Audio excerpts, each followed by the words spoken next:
Well, if you're a Christian, that's going to have an impact. At the very least, you're going to get an increasing disconnect between what you think is true and what you think everyone else believes and what you think the facts of the world are. If you listen to media sources that never endingly say, well, you can't do anything about your sexual feelings, you just have to act out on them, and that in fact everyone knows and science shows that same-sex marriage is fine. If you're listening to a never-ending stream of lies like that, at the very least, you're going to become very reticent about speaking up or living based on your Christian beliefs.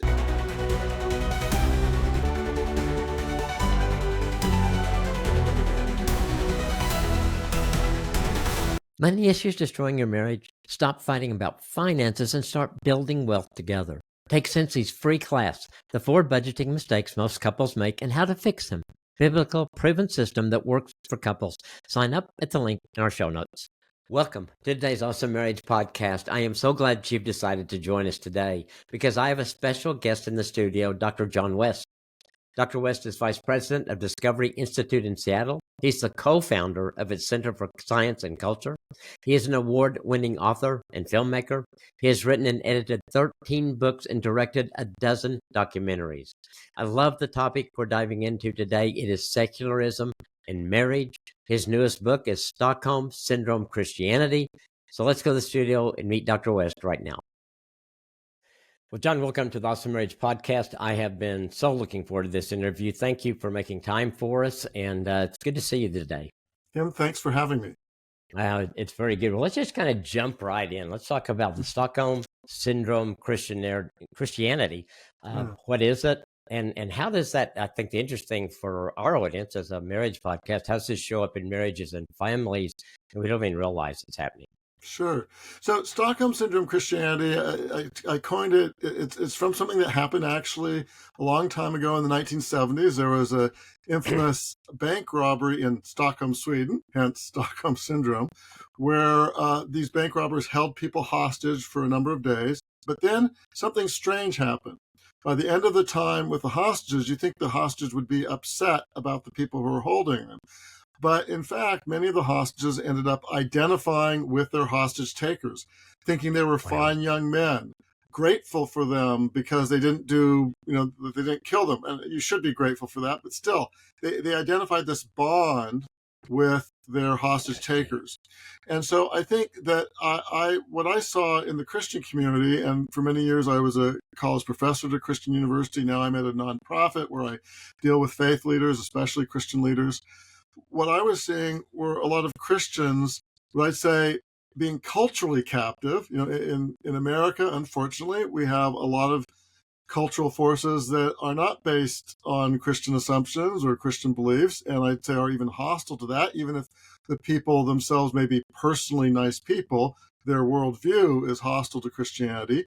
And if you're a Christian, especially if you're a Christian in a lot of different industries, especially whether it be news media, entertainment, politics, even the church, education, you spend a lot of your life surrounded by cultural captors, if you will, by people who have a very different view of truth than Christianity does. And so one thing that some Christians can do with that is end up identifying more and adopting the assumptions of their captors. And so what I'm talking about in my book is Christians, especially in sort of leading professions, but we all have some leadership capacity in some area that God has given us, being unduly influenced and really taking the operating assumptions of the world around them, rather than grounding their beliefs fully in what their faith teaches.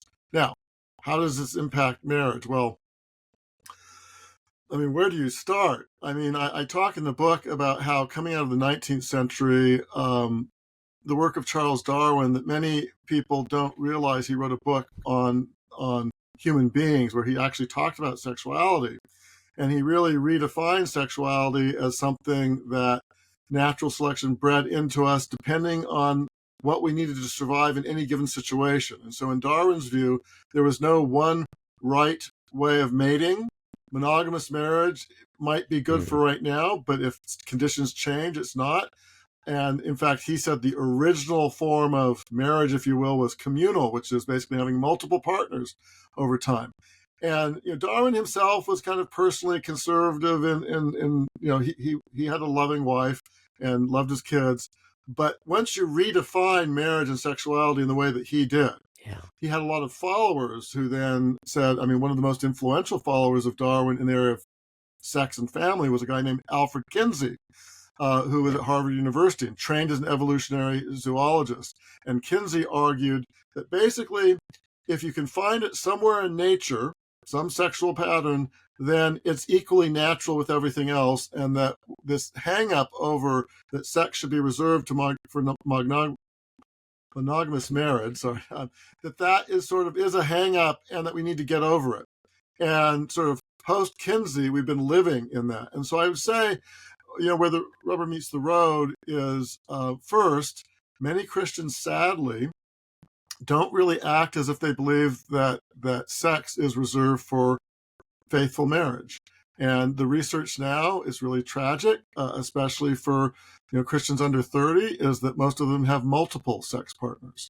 And many Christians cohabit before they're married. So they have adopted this secularist view that sex really isn't important to be reserved for marriage. And they think it's no big deal. And then I think the other second really big thing that many Christians end up adopting is that, so sex is no big deal. It doesn't need to be reserved for marriage. And then divorce is no big deal. And I'd say, and I talk about some of this in my book, when I was an elder at a particular church, and we were a fairly biblically conservative church, but we had a number of breakdowns of marriages, even among the leaders. And yet the effort to get that leadership to really focus on that we need to be more intentional about mentoring people, about making clear biblical teaching to prevent divorces before they happen. Yes, we minister to people after they're divorced, and God's forgiveness is available to everyone through the blood of Jesus. Yes, but that doesn't mean that brokenness and broken marriages are a good thing, and so we should try to be proactive about that.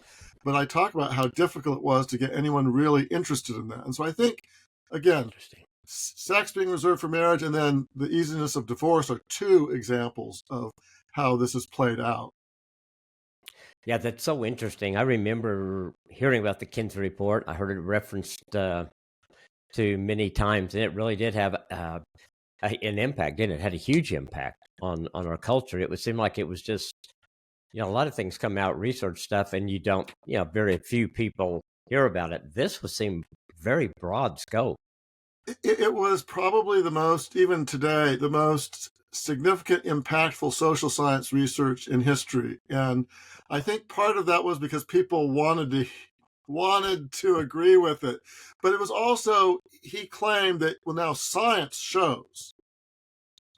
proves that, so men are programmed for promiscuity. That was really one of the teachings coming out of him. Science shows that basically every sort of things that you would have traditionally considered in a Christian worldview as wicked for humans to do, well, you find it somewhere in the lower mammals, therefore it's equally natural, and so who are you to complain? And we don't need to go into the details, but I'm saying he really did mean any sort of thing. And he presented it, he was a Midwestern professor with a bow tie, and he was portrayed as this very nice, upstanding man who was married to his one wife for a long time.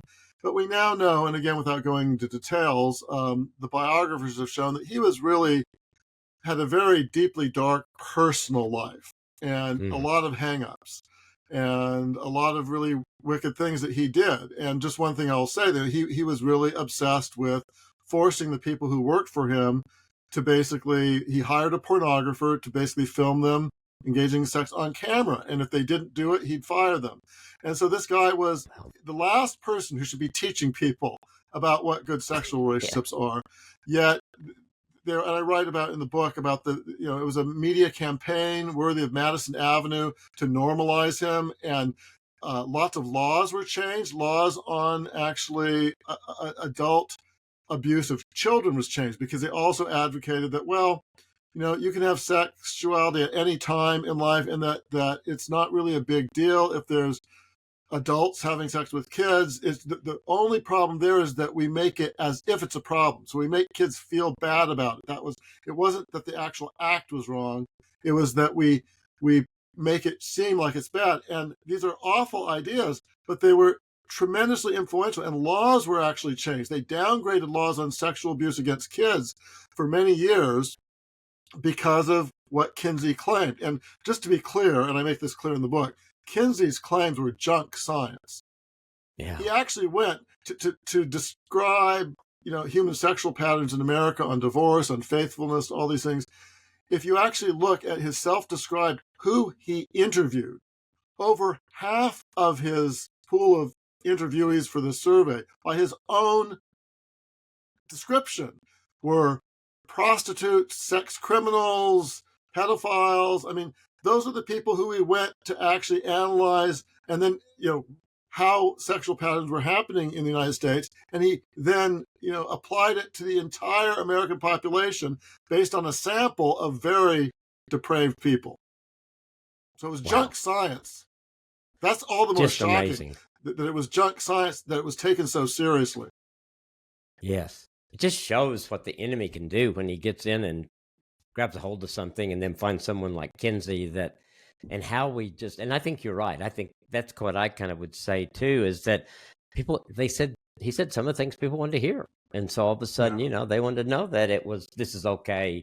I've been taught it wasn't, but now Kinsey says it's okay. And then when you say it's junk science, well, we made a lot of changes based on junk science, didn't we? We did. And sadly, the church was not immune. I write in my book about a famous, well, I would say infamous sociologist, sociology professor, Floyd Martinson, who in the 70s and 80s was championing the idea that sex with kids was good, and that, that being young is the best time to learn. I mean, and he was really, he was actually normalizing pedophilia. But who was this guy? He wasn't an atheist. He wasn't well, I don't know what else, but he wasn't an atheist. He actually worked for Gustavus Adolphus College, a Lutheran church-controlled college, and he considered himself a devout Lutheran. And in fact, he said that one reason he wanted to teach at a church-based college was because he wanted to do his sex research and stuff in the context of faith. He was a Kinsey disciple. And he was one of in the 70s and 80s, was trying to normalize pedophilia, self-described Christian, and his college didn't call him out. He was protected by his college. He was protected by the denominational hierarchy. This was a good church-going Lutheran. Wow. Yeah. It explains so much of how we got to where we are today and how far back it goes that some of those things began. That's just amazing. Yeah. So let's talk about the biblical truths that we neglect because of the cultural influence. I think you kind of hit on a couple of things there. What else do you see that we just had? Didn't we just kind of say, well, that's either in the past or that's not relevant today, and it affects us? I think when it comes to marriage, there's another thing that is really prevalent today, and it grows out of the things that we talked about. But the way it worked out is that, well, marriage is primarily, and love is primarily based on your feelings at the moment. And feelings are important. We're designed that, and so those are good things when they go along with truth. But the Bible has a lot, not just on marriage, but in other areas of life, about the importance of faithfulness, the importance of promise keeping. Your vows are important. Your vows to anyone, but especially your vows to your spouse and to your kids, I would say. And so it's not just about how you feel at any given time. And so, but in the secular culture, because if marriage is really just the area where sex takes place and your personal feelings are fulfilled, that's the only thing it's about. Well, if you fall out of your feelings one month, well then, you can abandon your vows. And I talk about some examples in my book. In the Christian community, there was a couple, I guess, and this was publicly written about, and they sort of boasted about their behavior. Chelsea and Brad, I think actually from Tennessee. This Christian couple. They met at work. They were both married to other people. They had fallen out of love with other people, and so that they basically ended up engaged in an extramarital affair. And the only thing was, when it finally came out, then they were a little bit embarrassed by it. They ultimately divorced their spouses, married each other. But the interesting thing is, in the interview of their self-explanation, is that what do they take from this? Well, in some sense, they express some remorse. But if you're actually asked, and this was in an interview they did with a secular newspaper, the Chelsea, I think it was, said, well, you know, what she learned about it was the importance of following your heart, that maybe they had an unconventional beginning to their relationship, but that, you know, they need to follow their heart. Well, I'm sorry, that's not what the Bible teaches. Wow. Our heart is wicked often. You know, we're sinful. And so often we need to go against what we think our heart. Now, that's not because God is trying to punish us. It's because God created us in a beautiful way that he wants human flourishing. And, you know, I'd say what would have been far more beautiful and fulfilling for that couple is repenting, and you know, if their spouses would still have them, is, you know, staying faithful to their spouses and existing kids, not following their heart. But this does show, you know, this is Tennessee. I live in the Seattle area, but Tennessee is part of the Bible Belt. If in the Bible Belt you have self-described Christians who are saying that, well, what, you know, God teaches is, you know, I leave my spouse to follow my heart, we have a problem. Yeah, big problem. It's just so romanticized, you know, and I think the movies do that. There's so much in our culture that does that. And I think even if counseling couples for years, I think not the couple that it's happening to, but other couples, just, it's not that big a deal when their friends they go out to dinner with a couple times a month get divorced. It's just like, it's just, where before it was like it devastated everyone that was around them. There's this ripple effect, and I don't see that ripple effect very often. I think in the Christian community of those who, you know, are really trying to follow what God's plan is for marriage, but in general, it seems like that ripple affects very little, if any, in many situations. Or they think it is. I'd say, you know, the social science research is pretty clear that there is a really effect of broken marriages. I mean, and especially on kids. Yeah. I mean, if you want to, and again, this does not mean, and I want to be clear, you know, you may be a spouse who your other spouse left you or did, you know, things, and so, you know, you were the victim in that. But, and also you may be, you know, you're doing your best as a single parent that you can, and, you know, God will honor that and work with that. But the facts are that if you are a single parent, especially a single female parent, the likelihood that your kids, especially your boys, are going to be engaged in crime or drugs or other forms of, or even self-worth of your daughters, is just, it goes through the roof. And so the impact, whether people want to admit it or not, the impact on their kids, let alone themselves, is traumatic. And a lot of our social dysfunction, this is actually, I have to say that, you know, there's some Christians who say, oh, you know, just don't talk about sexuality or you know, biblical sexuality. That's, you know, that's too controversial. And why do you harp on that? What we need to focus on is just biblical teachings on poverty and social justice. Well, I do think Christians need to be concerned about poverty, but what the people who make that argument fail to understand is that the biggest determinant of long-term intergenerational intractable poverty in America right now is the breakdown of marriages. So what happens in the bedroom doesn't stay in the bedroom.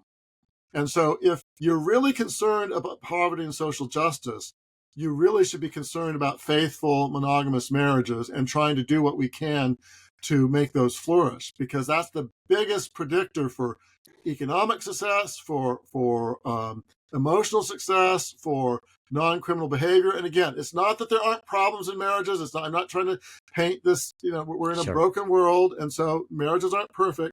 Nonetheless, on a scale of all other things being equal, marriage is probably one of the greatest institutions, even apart from the Bible, just greatest secular institutions for building you know, wealth, human flourishing, well-adjusted people. I mean, and we treat it like dirt. Yeah. Yes, that just I so agree with everything you said. You probably saw it. I received a study last week that was done, and it's like I think they tracked 5 million kids over a period of time, and then the results were exactly what you were saying as they grow up, and they even track different siblings in the same families and how, and the talks about the poverty and the incarceration and the out of wedlock pregnancies, how those, and we don't hear about that. It's not like what you see. I haven't seen a movie that showed the devastation of what happens to the kids.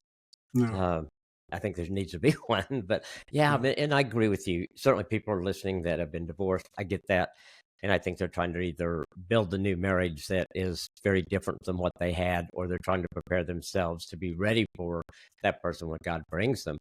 And but I think the kids are something that I mean, I've seen couples really do divorce kind of well.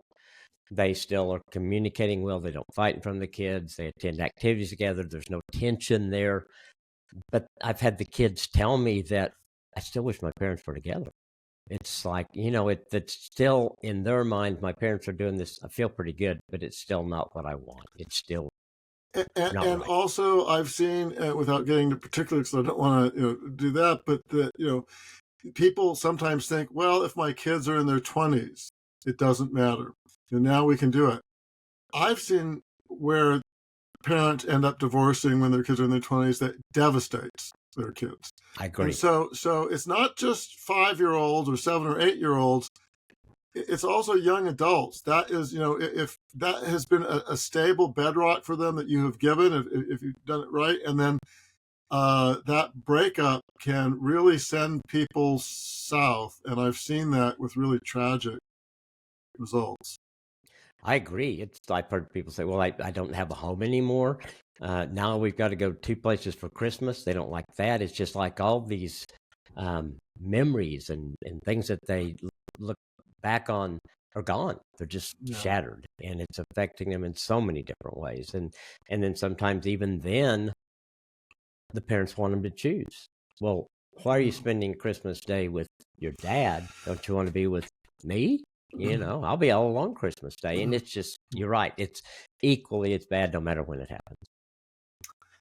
Yeah, I mean, I'm just now thinking of someone else, and it also impacts. So for those who maybe, let me talk to men who are thinking of, well, they're not satisfied anymore, and they found someone else, and they think this is going to be this great new life.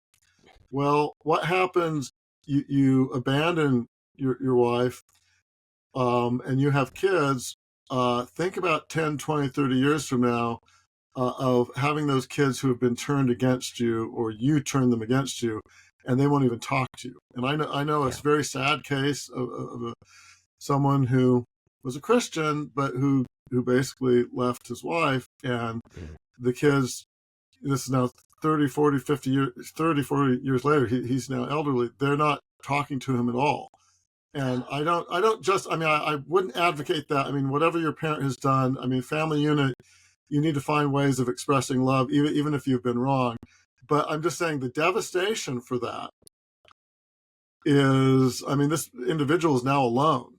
And in Yeah. fact, relying on people who are not his family to help him in everything, because his family's turned against him. But I mean, he broke the marriage covenant in a way that was really harmed his kids. And so I do understand the deep hurt on their side, but it's just you wish, I'm actually praying for the situation that there'd be at least some reconciliation, Right. because I think his kids do identify as Christians, but it's like, I mean, is that the Gosh. future you want for yourself? Right. Right. Um, It's so sad. it It is. is. It really is a sad situation that someone would. Yeah. It's just. And I think that person's not the only one that's living that. I think there's a number of people that are. So let's kind of switch over and talk about some current cultural trends that are influencing the church. And of course, that trickles down to marriage and family and stuff. But what do you see affecting the church today? Well, I think we've talked about in the area of sexuality, but I think broader, speaking, is one is that truth is relative, Yeah. yeah, and that relative to all sorts of things, your culture, your gender, I mean, you name it. I think actually gender is an interesting issue, that gender is relative. You can identify with any, that you're not just born male or female. You could be born into the wrong body. You can identify with any number of different variations. And I think that is not just goes against the basic facts of biology, but it certainly goes against Christian teaching that God made us male and female. And so I think that is one. I think, another trend is that you are ultimately dominated by whatever feelings or hangups you have at the time. And I think this gets to some of the people who have struggled with gender identity or same-sex attraction. You're sort of that what your feelings are, that is the most authentic you, and that dominates you, and you're a prisoner of that, and that you can't change. There's no hope of change. You can't even say no to certain behaviors, that you have to do what your feelings dictate, which again, this is so ridiculous because people actually know that this isn't true. I mean, if you have a feeling that you really are angry at someone, you want to kill them, people know you don't have to act on that. Right. And so, in this area of sexuality and relationships, more broadly, you don't have to act out every feeling. And you can say no to your feelings. We're not robots from that. But that lie that actually incapacitates people and tells them, well, if you have a certain feeling, you have to act it out. You have no choice. That's not true. It just doesn't fly. Yeah. Wow. And I think I think it's easy to surround yourself with people that believe the same way, and so that kind of reinforces what you're saying is this. That's not true, but the people around you that you gather around you are affirming that, and that just leads, I think, to darkness. Yeah, for sure. What about the how that affects marriage then? Well, I mean, I'm a great believer that if you live your life as much, oriented towards God's truth, God's truth is designed for our flourishing. But the opposite is true. That the further you go away from that, the more things break down. And so we've already talked about some of that, but I think that is just, generally true. And, in just some basic areas of, I mean, in your week, what is your real priority? And there's some good news here. I mean, for people who are really actively, say, connected with the Christian community, say with their church, and they don't just go on Christmas and Easter or once every couple months, but that they faithfully attend every week, they are in relationship with other Christians. That is a really strong way of orienting yourself towards what's the most important and orienting yourself towards God. And the research does show this, even among young people, even though, like I said, the statistics are really tragic now among many self-identified Christian young people as in having multiple sex partners before marriage. But if you look at the subset of Christian young people, say, who attend church every week, that goes down, still a majority.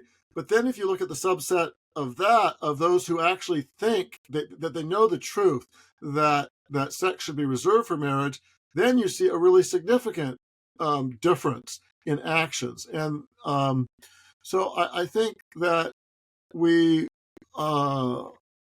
that connection to the church and orienting yourself to what the Bible actually teaches and reminding yourself of it and having a peer group that can reinforce that to each other. Because, the Bible says, bad company corrupts good morals, but the opposite is also true. If you spend your time in good company of people who are all seeking God and do the right thing, you can be mutually reinforcing. Yeah, that is so good. That whole thing of community and being around like-minded people that are and that's why I think it's so important that we're in church consistently and being involved in that, and maybe with the community group, things like that, so that I think we need so much reinforcement to battle, and I don't think we can get enough of it, because man, we all have to walk out in this world every day, and we're bombarded with things that are so against our faith in so many areas. So, wow. Um, let's talk about this secularism coming into a marriage and disrupting the spiritual unity between a husband and a wife. Because I've seen that. How do you see that happen? Well, yeah, I'd say that one thing that I've seen, and I'm not exactly sure how you solve it, but it's if people sometimes, Christians, they get married to people who are not really at the same level of the faith. And in fact, some Christians get married to people who aren't fellow Christians, which is really, no, you don't do that. And again, it's not because Yep. God doesn't like you. It's because God wants your flourishing and your flourishing of your family. And I, uh, so that's a challenge, because if you have one party who is, say, more oriented, say, towards what the Bible says and what God teaches historically, and another one who is more influenced by what they're being told by things around the world, it's hard to get that unity. I mean, that pulls you against, and I have seen that in marriages, and I'm not sure, other than prayer, that you get people on the same page, and that there's not an easy solution to that once you're in that. I'd say once you're in that, if you're the party that is more grounded in what the Bible says, you have to be especially loving and humble and try to model that. And where this really becomes tragic is that, say you have two parents and they have kids and they love their kids, but you have one parent that really is more listening to secular psychologists and other things, that, that truth is relative, that we can't, well, for example, what if your kid is struggling with gender identity and you have one parent who is believing what the world is saying, and that, well, we have to honor that. So, it's a 10-year-old child who now thinks they're a girl when they're actually a boy, and you have one parent saying, oh, we need to feed into that and honor that, and the other parent doesn't. That's a real problem. And the children are going to get hurt from that. So I think, the best way is to try to make sure that you spiritually are on the same, plane, and in your worldview. I still actually amazes me the number of people who get married who really don't delve into what each other believes about core beliefs. Right. And so you need to do that. Now, if you're already in a situation where it's pulling away, then I think you really need to prayerfully ask God, well, how can you model the truth lovingly, self-sacrificially to your family, and find ways to, because you're not going to do it by bopping someone on the head, by telling your spouse, oh, you're just off the wall, how dare you, or you just need to do what I say. That's not going to work. Give me a break. But on the other hand, if your spouse can see the goodness of what you're trying to live out, then God can change hearts, and and so I think you need to earnestly seek that. Yeah, it's so well said, because I don't think anybody has ever been nagged into change. I mean, we just love and pray and let God do that. And I tell singles that I work with, I say, when you're looking, the first thing on your list has to be the relationship with Christ. And you've got to know about that and how that lives out. And you don't have to be exactly equal, which you're probably not. But if you're close running in the same direction, then you got a pretty good chance that you guys are going to be where you need to be in your marriage. Yeah, it looks like that. I think people want the sameness in things that they don't need to have the sameness on, but then the deepest things where they really do, they don't pay attention to it. I mean, there are a lot of surface things that, in fact, differences can be great and complementary. I mean, men and women are meant to be complementary, but so make sure that you're seeking unity in the most important things, not the surface things that may not be the most important.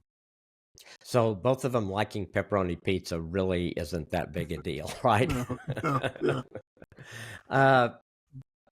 So what about the couples that are believers and yet they walk out in this world every day? How do they protect themselves? How do they protect their marriage from all of this? Yeah, well, thank you for raising that. I think, and there are a lot of different things, but one really important thing, and I have a chapter on this in my book, is where do you get your information about the world from? Where do you get your picture about the world from? And this gets to whether it be the news media, the entertainment media, experts you look up to. And in my own friendships and knowledge, where I see people have really gone off into an unhelpful direction, or their kids have gone off, it's often they're listening and getting their information about the world from the exact same sources as their most secular friends. And garbage in, garbage out. And a lot of Christians, I think, are not very discerning. They think, well, I have a solid faith, so I can just imbibe all these sources and it won't impact me. Well, that's not true. And I give lots of specific examples in here.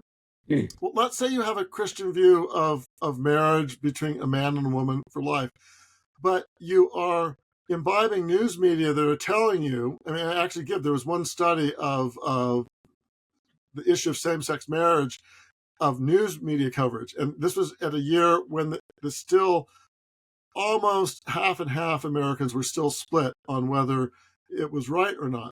But the news media coverage was something like 5-1 again, on one side. In other words, and so if you were imbibing the generic news media, you were getting never-ending stories that only focused on that one position was right, and it wasn't the biblical position. Well, if you're a Christian, that's going to have an impact. At the very least, you're going to get an increasing disconnect between what you think is true and what you think everyone else believes and what you think the facts of the world are. If you listen to media sources that never endingly say, well, you can't do anything about your sexual feelings, you just have to act out on them, and that in fact everyone knows and science shows that same-sex marriage is fine.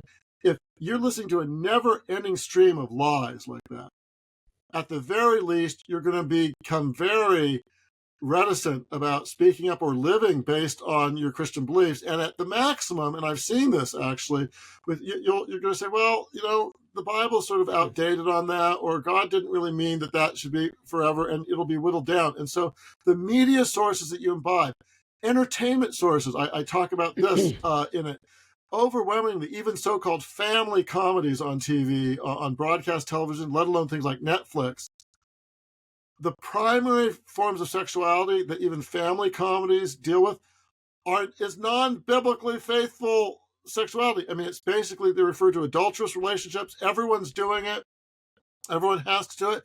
And so again, if you have a diet in your entertainment consumption for you and your kids that everyone is doing it, you have to do it, this is normalized, that's going to impact how you view the world. And so I think the people need to think about, and of course there's pornography stuff that Christians shouldn't be doing, but I'm saying not just pornography, your news media consumption, your general entertainment assumption, if the world view that you're getting out of that is alien to Christianity and pushing the other direction, that is going to impact what you think the real world is, and you're going to find a disconnect between your fundamental beliefs and what you think the world really shows.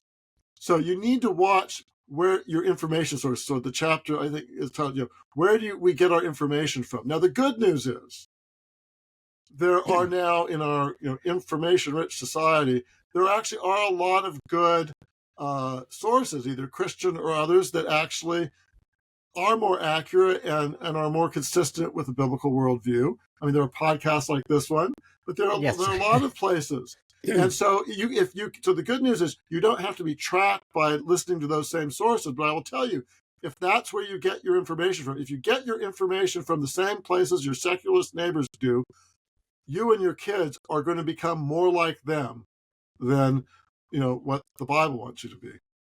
So it really is figuring out how to be in the world but not of the world.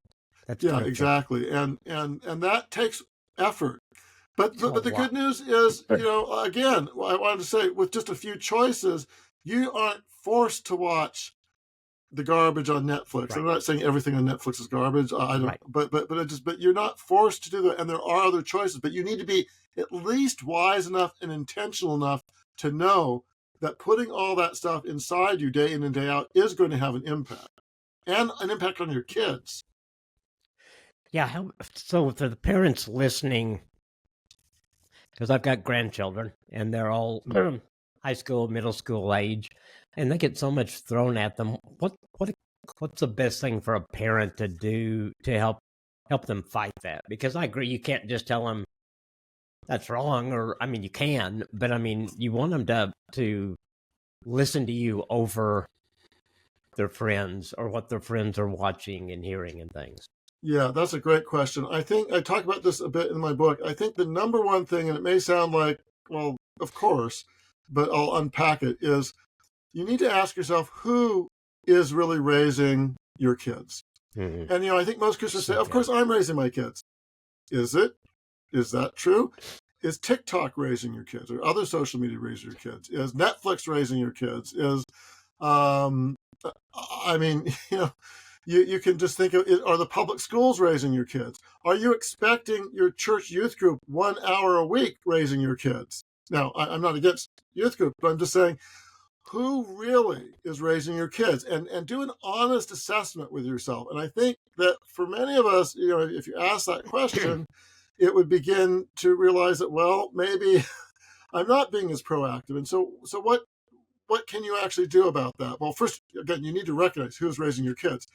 Well, I mean, our kids, when we raised, and they didn't have access to smartphones or the internet, until a bit later. And then when they did, it was supervised and limited access, and so you can limit that. But on the other hand, we also we chose, and I don't think every Christian has to do this, but thanks to my wife who made it possible, we chose to homeschool our kids. They went to actually public schools for the first 3 years, and then it was just so awful what they were going to be put into that we ended up homeschooling. And I have to say that one of the benefits of homeschooling is it really does give you more time with your kids of forming things that and forming their characters and helping to them think through things for themselves in a good way, so that then when they are a little bit older, then they can see through. They've developed what my old friend, who's now deceased, Phil Johnson, a lawyer, said, you need to help your kids develop their baloney detector. And, to be able to, because, you can't make them experts on everything, and you're not an expert on everything, but you can do enough to get them to ask critical questions. Well, why are they saying this? Does the evidence really say this, or does it track with their preconceived anti-biblical views? And then also, so I think really thinking intentionally about their formal education. And in many areas of the country, I'd say like in the Seattle area, it is getting as bad that you really should not be sending your kids to public schools. It's just so bad.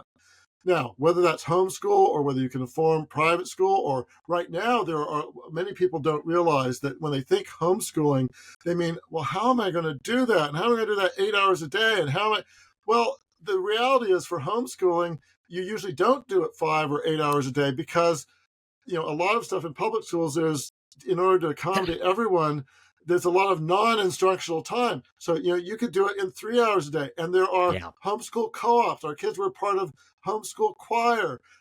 There are now co-ops that actually help provide some teaching in some other areas. Some churches now, I know of a church in our area that is really innovating, that their homeschool co-op is in essence a private school where you go there 3 days a week and they hire teachers, but the parents are the instructors of record. And so, there are churches I would urge to really help equip their kids, and their parents to have other alternatives. But so I think you need to think through what the formal education of your kids are. For most of human history, parents taught their kids. And in the last 100 years, 150 years, where we've gotten away from that, that's an innovation, and it's a problematic innovation. So right. And I'd say, if you have to send your kids to public school, whether because of time or other things, well, then how do you supplement? I talk about in this book. Well, that doesn't get you off the hook. You're more on the hook. You need to be intentional about, well, what educational experiences when we go on vacations, on things we watch together as a family, that you can show that help counteract and the bad education they're getting in the public schools. And so, so that's one thing. You need to take control of your children's education, whether they're homeschooled or not. You need to be in control. And if they're in public schools, you may have to get supplementary things that's what you do together as a family to help, give them more guidance. But then also, basic things that do you pray together as a family?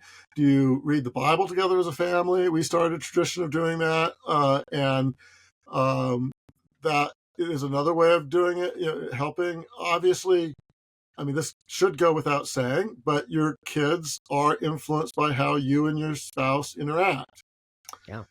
And so if you're not treating each other well, or you're not following, what it says in the Bible, and, they see a different you on Sunday than they do during the week, a lot of people who go off the rails.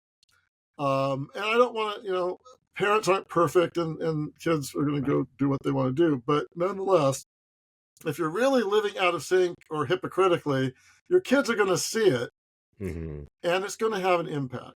And so I think those are some things to think about. But I really do. Well, if I could just get parents to do one thing, which is to think more intentionally about who is really raising your kids, and to take control of their kids' education, whether they're, like I said, homeschooling or not. They need to think on these culturally consequential issues. I've seen so many kids of parents, and these are people in Bible-believing churches, that by the time their kids reach middle school, and just to be clear, high school's too late. You need to be doing this in grade school. You need to be doing this all along the line in developing a relationship with your kids so that they trust you and that they know that you love them. But then you also need to be a source of truth for them.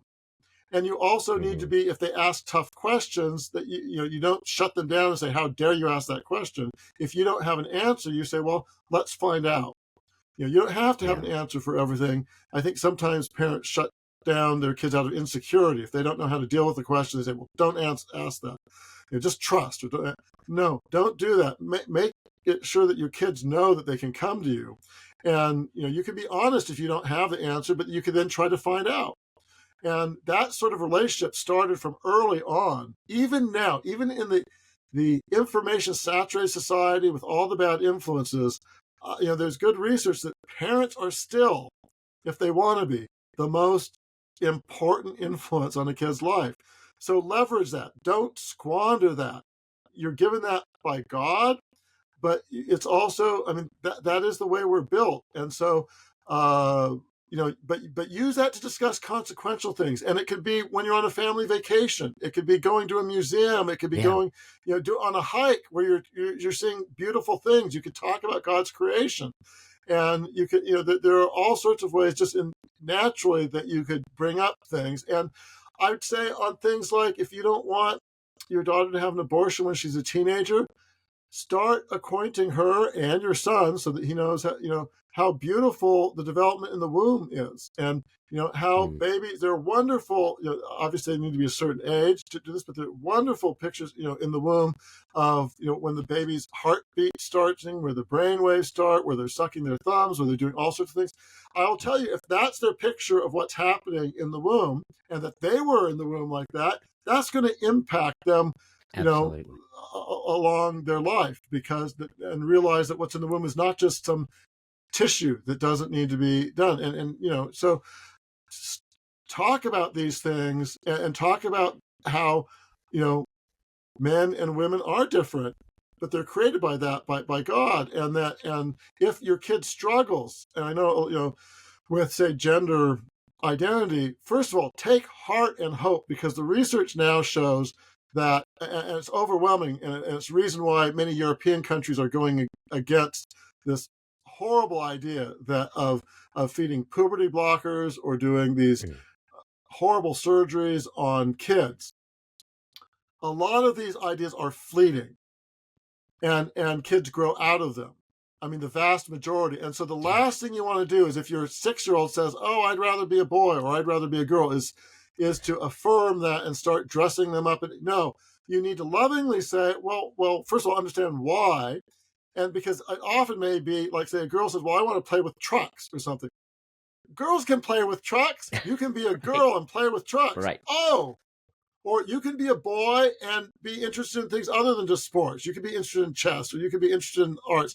And so they need to be affirmed. And I do think that there can be a problem if parents have such a rigid idea that boys can only do this, girls can only do this, and then then they feed into that where they should be, if they're don't force their kids to choose between their biological sex and your idea of what your non-biblical idea of the only thing that, stereotype that they can fix. I mean, I think there are differences between boys and girls in competition, a lot of things. Nonetheless, they're also individuals.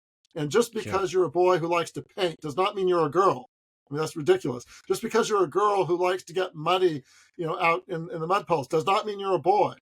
And just be sure that you're making that clear, that they are, still created in God's image as a boy or a girl, whatever their interests.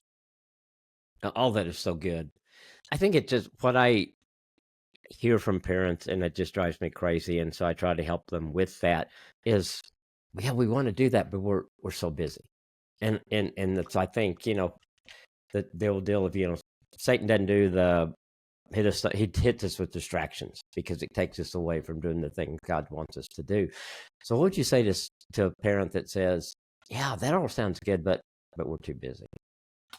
Well, I think a lot of parents are, when it comes to their kids, are hyper busy planning their kids' activities because they want them to have a great career, or they think that they, whether it be sports, and our kids did some sports, but they ended up doing sort of intramural or not sort of, on the tack to become professional. So they, our son did soccer and really enjoyed it, but it wasn't, varsity soccer or something that would require us to, first of all, play on Sundays or, really take over our lives. So I'd say that I think the most important thing, if your life is too busy, and partly it's too busy because you are trying to schedule out everything for your perfect childhood and their perfect future career, well, cut that out.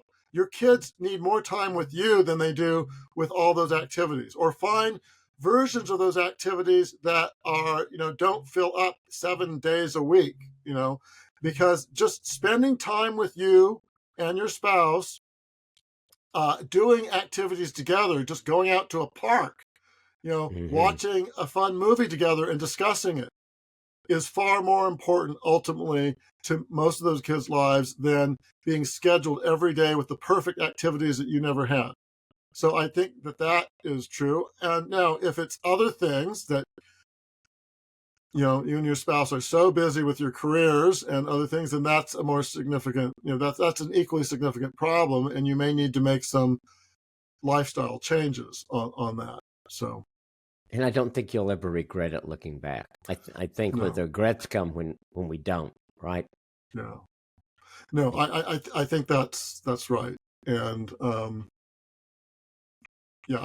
just thinking myself, my biggest regrets are, in my life, I think deal with relationships with people that, well, I could have spent more time with them before they died, or I, could have, it's not pining over that, well, I didn't do one more activity or something, or didn't do one more job-related thing. So, or binge that Netflix series or whatever. Yeah. And I agree, there's good things on Netflix too, but I think we've got to put things in perspective and in the right order. And I think we don't always do that. And I think culture affirms it. I mean, you go and somebody says, well, have you seen the 3rd episode of so-and-so on Netflix? You haven't seen that yet? Oh my gosh. You better see that, and so you go home and you watch that so you can talk about it with somebody at work. Yeah. And I think we just have to reorder our priorities because, you've had kids grow up in home. Kids grow up quickly. Or my grandkids are growing up really quick, it seems like.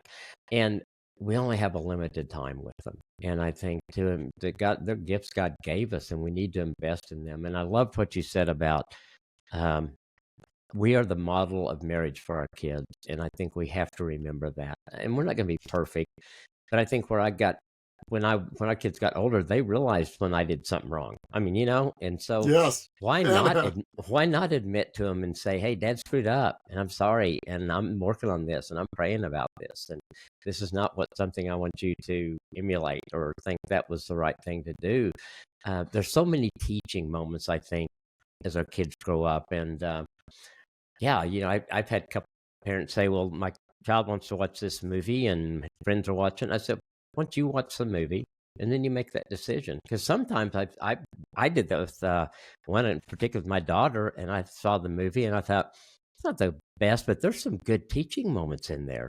So we watched it together, and then we went and had a Coke afterwards and talked about the movie. So there's so many opportunities, I think, to influence our kids because they're getting it. I was thinking when you're saying that, shows I'm older. When I was growing up, my parents could trust who was teaching me at school. They could trust my church to teach me that everything was consistent as far as I saw it. Everybody had the same values.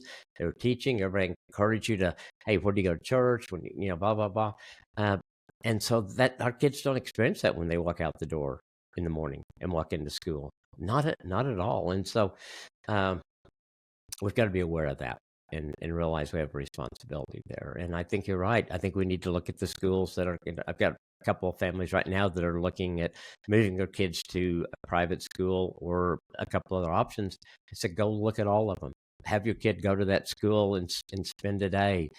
See if that's what you want, and then choose the best thing for your kids. I love the co-op thing. I've got some families that do that, and my gosh, there's some dedicated, wonderful teachers in co-ops that are just,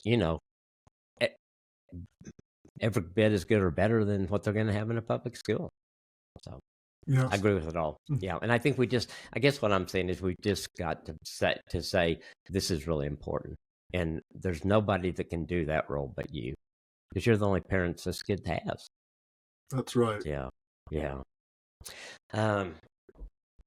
So if we've talked about different things that parents can do.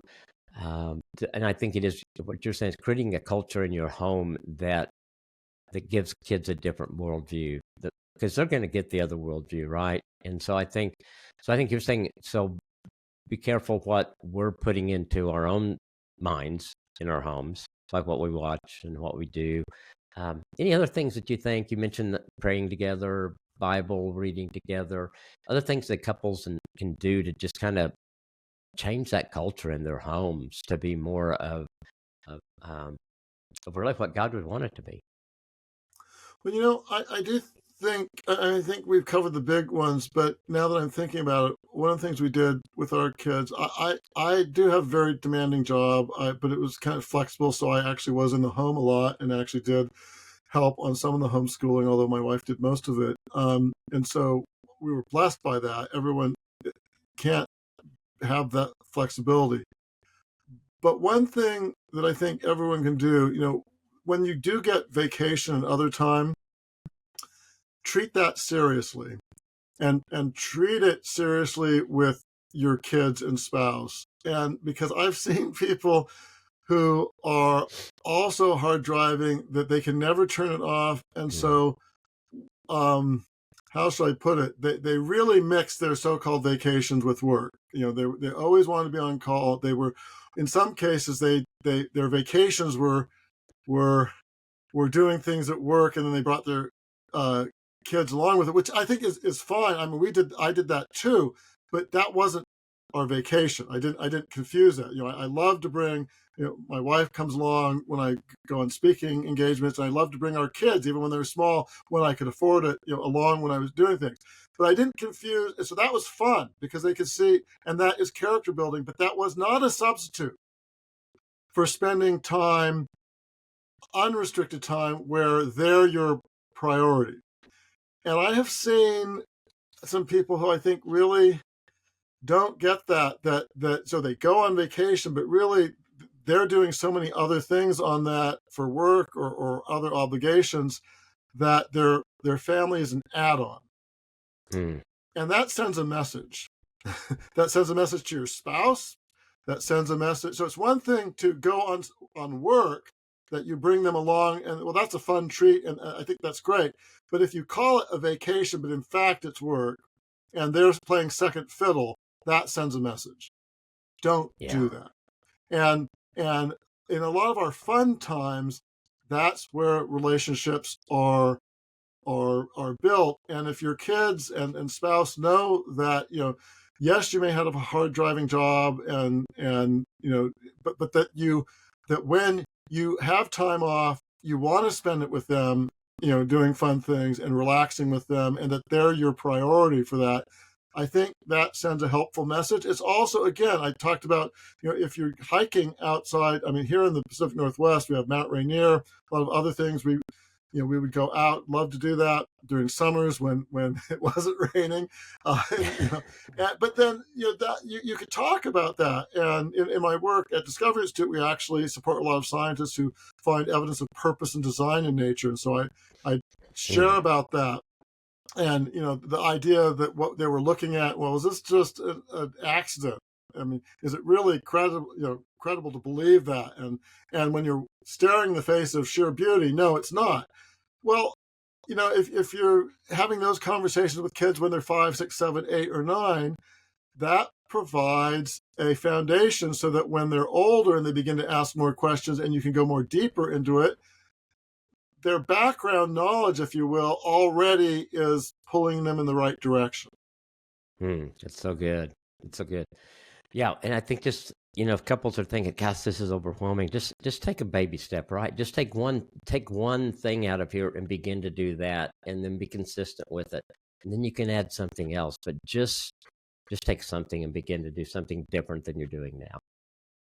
Yeah. Yeah, no, I think that. And it could be as simple as, what do you do on Sundays? So I was really convicted in early in my maybe my 20s, that was I really taking it seriously to not just worship in the morning and things, but how was I spending the rest of my Sunday? Was it, well, I was trying to get ahead on work that I'm doing or schooling that I'm doing, and sometimes there are necessities that you may need to do, but often if you organize your week, even just choosing Sunday as, well, this is a day for worshiping God, but also being with our family, and that we're not going to do 10 other activities. I mean, sometimes churches overschedule on Sundays, and we don't actually, growing up to our kids in their teens and stuff, we really didn't, like I said, we didn't do sports where our kids would be doing tournaments on Sundays, and they just had to adapt to that.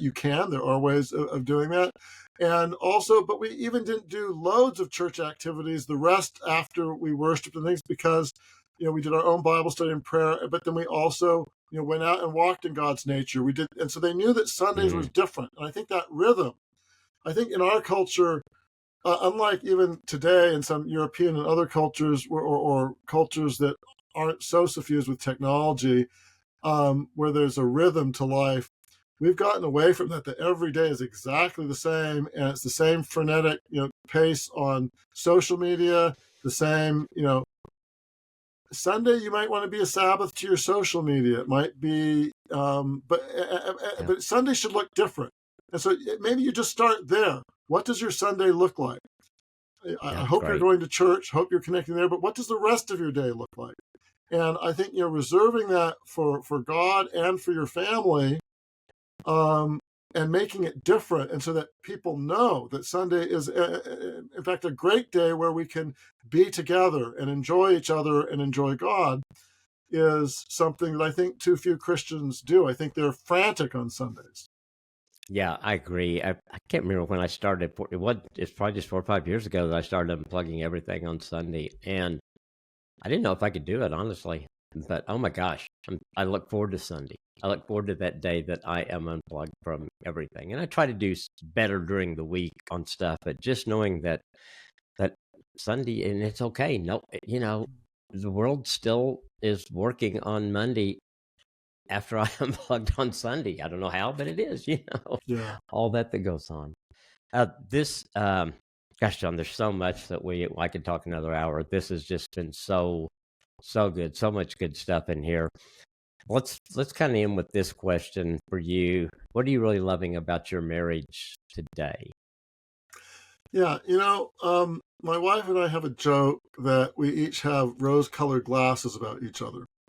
And I firmly believe, I don't think that my wife's assessment of me having rose-colored glasses is accurate, but because I'm not as nice as she is.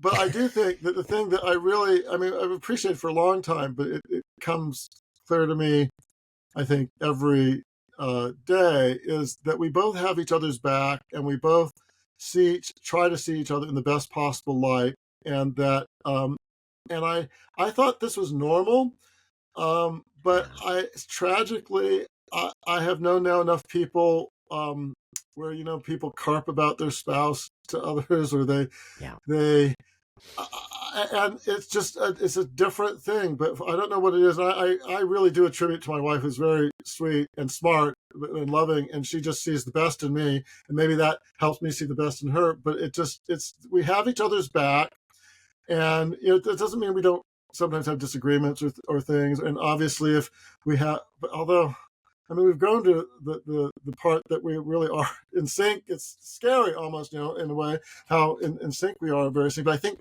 seeing each other's good spots and recognizing that if there's something that's annoying or something that's largely probably a problem with myself, if I see that in another party, and realizing that it's like you're each other's biggest advocates for each other.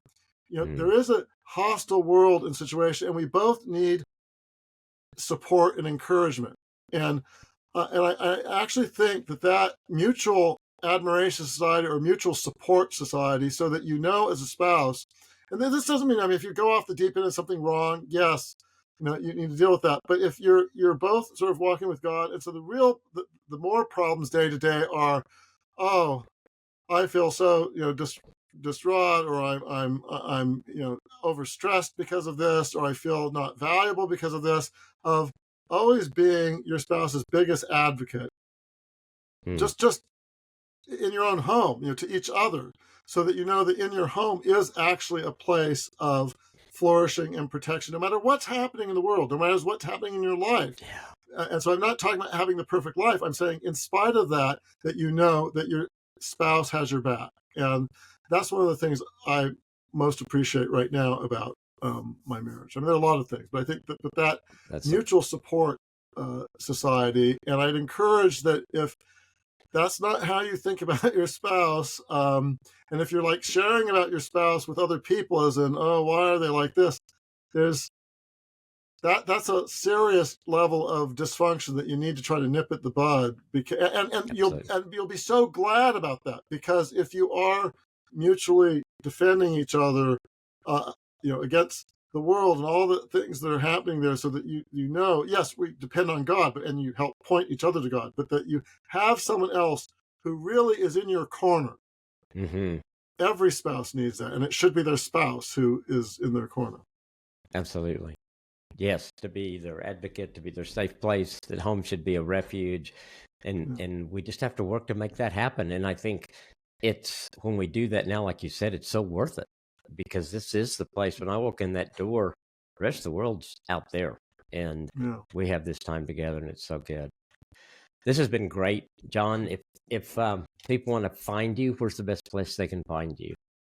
Yeah, they can either go to johngjwest.com, which is sort of my personal professional website, or for the book, Stockholm Syndrome Christianity, stockholmsyndromechristianity.com. They'll find a lot of free information there. And one thing we didn't talk about, but if you're thinking of sending your kids to like a Christian college and wondering, how do we know that? I don't give particular recommendations, but I do have a list of 10 questions you should ask when considering a Christian college that will help give you maybe some of the information that you need to know about whether that really is a faithful place you want your kids to go to. That's so good. There's so much good in the book. Thank you for taking time to be with us today. This has been wonderful, and I appreciate it. Appreciate what you do and the difference you're making, and thanks for spending time with us today. Kim, thanks for having me, and thanks for your ministry. Thanks. I invite you to join me this Friday as we do the final Wider Lens Fridays in the Fall podcast. My special guest is Pastor Jerry Flowers. And the next Tuesday in our regular Also Married podcast, the founder of Reclaim Ministries, Stephanie Brosma, joins me to talk about her amazing story. We'll see you then.